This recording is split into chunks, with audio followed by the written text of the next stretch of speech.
Hello friends, मेरा नाम है जय कुमार और आज मैं आपके लिए लेके आया हूँ lecture 3 why we choose Java.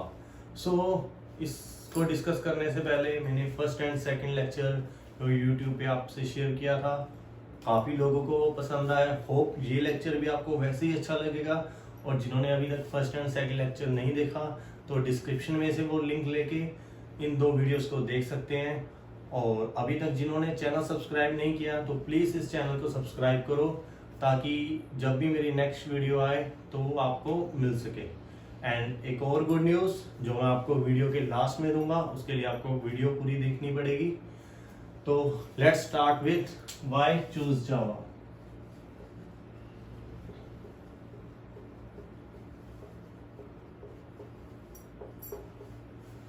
जब भी हम किसी प्रोग्रामिंग लैंग्वेज या किसी नए प्रोडक्ट के बारे में मार्केट में लेके आने के बारे में सोचते हैं, उससे पहले हम रिसर्च करते हैं किसी पुरानी प्रोग्रामिंग लैंग्वेजेस पे या पुराने जो मार्केट में प्रोडक्ट्स चल रहे हैं, ताकि जो उनमें ड्रॉबैक्स हैं, जो कुछ ऐसे फीचर्स जो उनमें अट्रैक्टिव फीचर्स नहीं है, तो वो हम नए प्रोडक्ट में या नई प्रोग्रामिंग लैंग्वेज में या नए सॉफ्टवेयर में लेके आ सकें। तो इसीलिए इन चीज़ों को आपको शो करने के लिए कि जावा में ऐसा क्या था जो पुरानी programming languages C and C plus plus में नहीं था, तो जो जावा में लेके आए हैं, तो उसके बारे में हम डिस्कस करेंगे। So let's start with C and C plus plus by comparing with Java. तो जब हम इनको कंपेयर करने लगेंगे, हमारे पास सबसे पहले फीचर आता है सिंपल एंड सिक्योर। तो जावा सिंपल है, इसके बारे में पहले भी बता चुका हूँ। आप गूगल पे डिस्क्रिप्शन रिसर्च कर सकते हैं कि जावा सी और सी प्लस प्लस से काफ़ी सिंपल है। और जब हम प्रोग्रामिंग करेंगे ये आपको शो भी हो जाएगा कि कैसे ये सिंपल है। और सबसे पहले आप डिस्कस करते हैं कि इन दोनों में ऐसे क्या ड्रॉबैक्स थे जो जावा ने रिमूव किए। तो सबसे पहला ड्रॉबैक जो सी में था, पॉइंटर। पॉइंटर क्या करता था,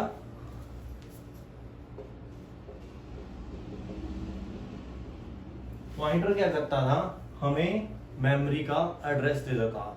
तो मेमोरी का जब हमें एड्रेस मिल जाता था तो उस डाटा को असेस करना इजी हो जाता था। और जब हम किसी चीज की मेमोरी का एड्रेस हमें मिल जाएगा तो वो प्रोग्रामिंग लैंग्वेज वो कभी भी सिक्योर नहीं रहेगी। जैसे ही कोई डॉक्यूमेंट्स ले लो, अगर किसी पर्सन को हमारे किसी डॉक्यूमेंट्स के बारे में एड्रेस मिल जाए कंप्लीट, तो वो ऑफ कोर्स उसके लिए एक्सेसिबल रहेगा। इसी तरह जब सी किसी का पॉइंटर के थ्रू हमें एड्रेस दे देती थी मेमोरी लोकेशन का, तो उस वजह से वो सिक्योर नहीं होती थी। तो इसको जावा ने रिमूव कर दिया है, पॉइंटर को।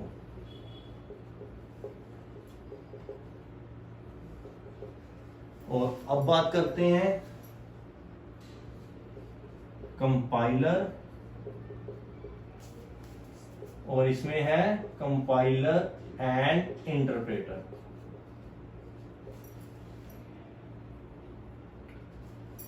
तो जावा ने क्या किया है, इस कंपाइलर पार्ट को 2 पार्ट्स में डिवाइड किया है। वो क्यों किया है वो डायग्राम के थ्रू मैं आपके साथ डिस्कस करूंगा।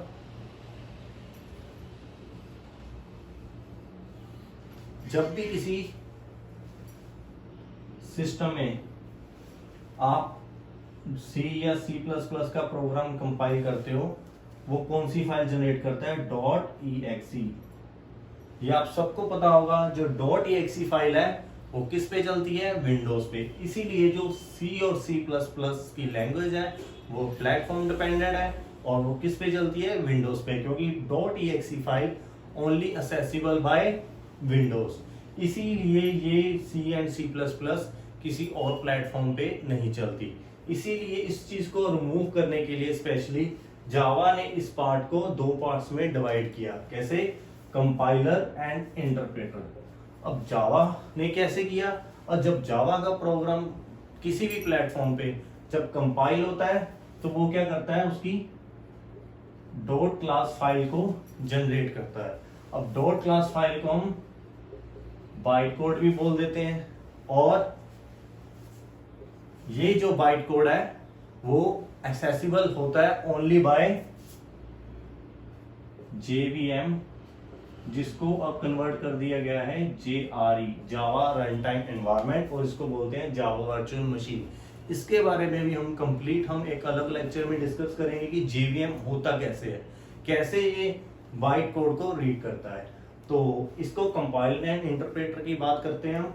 तो जब भी किसी सिस्टम में जावा का प्रोग्राम कंपाइल होता है तो वो डॉट क्लास फाइल जनरेट कर देता है, और ये क्लास फाइल को हम किसी भी सिस्टम में जाके जहां पे जावा इंस्टॉल है या JRE या JVM अवेलेबल है, वो हर सिस्टम में आपको अवेलेबल मिलेगा। तो जब वो अवेलेबल मिलेगा तो वो डॉट क्लास फाइल को रीड कर सकता है।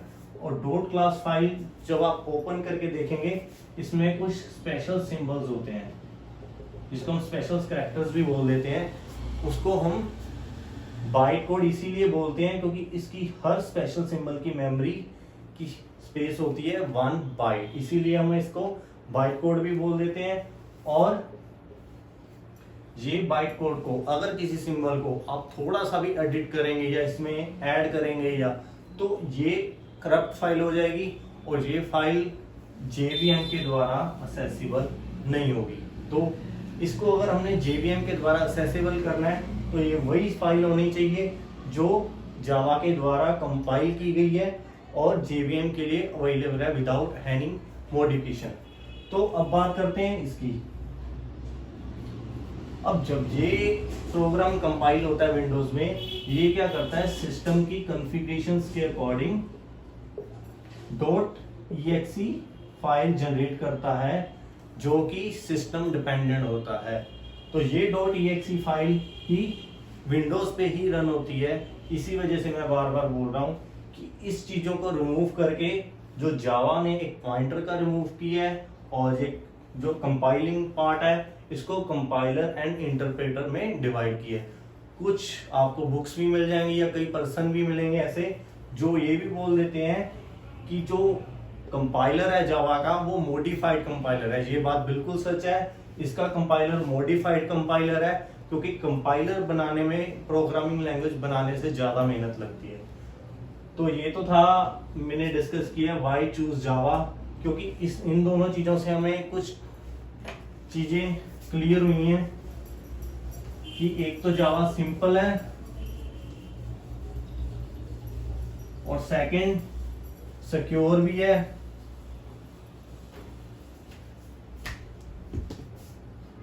सिंपल होगी, सिक्योर होगी, और सेकंड कंपाइलर एंड इंटरप्रेटर।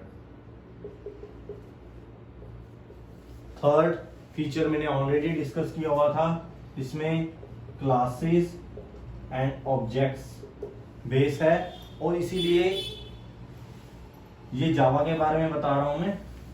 इसीलिए इसको प्योर ऑब्जेक्ट ओरिएंटेड लैंग्वेज भी बोलते हैं क्योंकि ये रियल लाइफ हमारी रियल ऑब्जेक्ट्स के रिलेटेड जो एंटिटीज होती हैं उनकी प्रॉब्लम सॉल्व करने के लिए यूज होती है। और डिस्ट्रीब्यूटेड के बारे में मैंने आपको पहले ही बता दिया है। जब हम इसकी प्रोग्रामिंग लैंग्वेज करेंगे आपको इसके और भी काफी सारे फीचर्स पता चलेंगे। तो ये तो था लेक्चर व्हाई चूज जावा। तो मैंने आपसे प्रॉमिस किया था कि वीडियो के लास्ट में मैं आपके साथ एक गुड न्यूज शेयर करूंगा। तो वो गुड न्यूज ये है कि मैं साथ ही साथ आपको एंड्रॉयड के लेक्चर भी अवेलेबल होंगे। वो सिर्फ तब तक अवेलेबल रहेंगे जहां में हमें जावा की भी जरूरत नहीं पड़ेगी। वो मैं इसीलिए साथ साथ आपके साथ शेयर करूंगा ताकि साथ साथ जो ग्रोइंग स्टूडेंट्स हैं या ग्रोइंग पर्सन होते हैं जो जल्दी लर्न कर लेते हैं वो साथ साथ अपना एंड्रॉयड पे भी फोकस कर सकें और उसका यूआई पे काम कर सकें, क्योंकि प्रोग्रामिंग भी उतनी ही इम्पोर्टेंट है एंड्रॉयड में जितना उसका यूआई है।